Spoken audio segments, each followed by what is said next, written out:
100 ভাগ লোক কোরবানি করতে গিয়ে ভুলটা করে, সেটা হলো কোরবানির পশু যারা বানায়, কসাই, তাদেরকে পারিশ্রমিক দেওয়া হয়, ঠিক না বেঠিক? পারিশ্রমিক হিসাবে নগদ টাকা, তাদের সাথে চুক্তি থাকে, হাজারে কত টাকা, এরকম একটা সিস্টেম আছে। এই সিস্টেমে গোটা গরু বলেন, ছাগল বলেন, এটা তারা বানায়। এই তাদের সাথে যে অর্থ চুক্তি থাকে পারিশ্রমিক হিসাবে, এই পারিশ্রমিকের বাইরে তাদেরকে আবার কোরবানির পশু থেকে কি দেওয়া হয়? গোশত দেওয়া হয়। যদি তাদেরকে অন্য 10 জনের মতো দেওয়া হয় তাহলে তাতে কোনো আপত্তি নেই, কিন্তু তারা যেহেতু গরু বানাইছে সেই হিসাবে তাদেরকে অন্য 10 জনকে হয়তো আধা কেজি 1 পোয়া করে আপনি দিচ্ছেন, সাধারণ যাদেরকে দান করছেন, কিন্তু এদেরকে 2, 4, 5 কেজি দিচ্ছেন। কেন? তারা কষ্ট করছে, পরিশ্রম করছে তারা, এই জন্য তাদেরকে দিচ্ছেন। তাহলে পারিশ্রমিক হলো। পরিশ্রম করছে সেটাকে খেয়াল রেখে দিলেন, তাহলে এটা কি হলো? পারিশ্রমিক হলো। আর এই পারিশ্রমিক হিসাবে আপনার কোনো কসাইকে অতিরিক্ত গোশত বলেন বা পশুর অন্য কিছু বলেন, এটা দেওয়া শরীয়তে জায়েজ নাই। কসাইরাও খুব চালাক, তারাও আমাদের সঙ্গে এই কোরবানির পশু এটা বানানোর জন্য যখন চুক্তি করে তখন খুব বেশি দরাদরি করে না, কারণ তারাও জানে যে 2, 4, 5 কেজি গোশত তো আমি এমনিই পাবো, তো 4 কেজি গোশত পালে তো 2000 টাকা দাম এমনি এসে গেল, অতএব 1000 যদি চুক্তিতে কমও হয় লস নাই, ঠিক না বেঠিক? এটা ভুল। এ সম্পর্কে নবী করিম সাল্লাল্লাহু আলাইহি সাল্লামের একাধিক একেবারে স্পষ্ট নির্দেশনা পাওয়া যায়। বিশেষ করে সহিহ বুখারীতে নবী সাল্লাল্লাহু আলাইহি সাল্লাম স্পষ্টভাবে তার নির্দেশ পাওয়া যায়। তিনি বলেছেন, লা ইউতা ওয়ালা ইউতা লিজাযারাতিহা শাইআ, কোরবানির পশু এটা কসাই যারা কাটে অথবা এটাকে বানায়, তাদেরকে এই কোরবানির পশু থেকে কোনো কিছু দেওয়া যাবে না।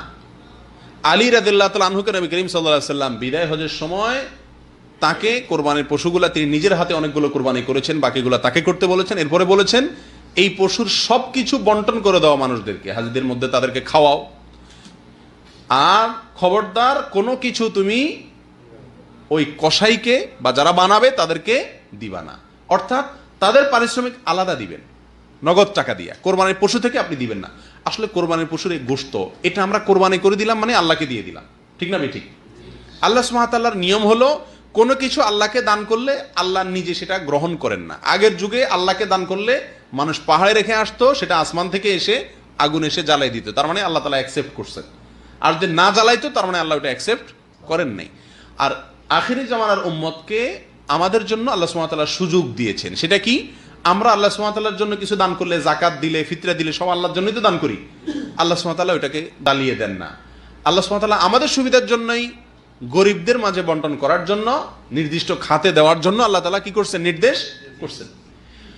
কোরবানির গোশতটা শুধু ব্যতিক্রম। এখানে আল্লাহ সুবহানাহু ওয়া তাআলা গোশতটা আমাদেরকে খাওয়ার সুযোগ রেখেছেন, যে তোমরা যারা কোরবানি করছো তোমরা নিজেরা কি করতে পারো? এটা খেতে পারো, দান করতে পারো, রাখতে পারো, তিনও সুযোগ আছে। সূরা তিরমিজিতে আসছে, নবী সাল্লাল্লাহু আলাইহি ওয়াসাল্লাম বলেছেন, ফাকুলু মিনহা ওয়া আতইমু ওয়াদাখিরু, তোমরা নিজেরা সেখান থেকে খাও, মানুষকে দান করো, আবার রেখে দাও, সুযোগ আছে। এক সময় নবী সাল্লাল্লাহু আলাইহি ওয়াসাল্লাম নিষেধ করছেন 3 দিনের বেশি রাখা যাবে না, কিন্তু এরপরে সেটা তিনি প্রত্যাহার করেছেন, রহিত করেছেন। এরপর বলেছেন তোমরা এখান থেকে যা খুশি করতে পারো।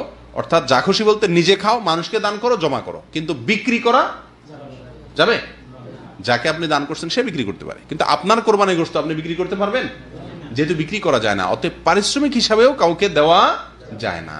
বিধায় আপনার যে কসাই এই পশুটা বানায় দিছে, তাকে যদি আপনি টাকা দিলেন আর গোশত অতিরিক্ত দিলেন, এই জন্য এই খেয়াল থেকে যে সে কষ্ট করছে, পরিশ্রম করছে, তাহলে পরিশ্রমের বিনিময় দিলেন, সেই হিসাবে এটা কি হবে না? জায়েজ হবে না। সবচেয়ে বড় কথা হলো নবী করিম সাল্লাল্লাহু আলাইহি ওয়াসাল্লাম নিষেধ করছেন, ব্যাস।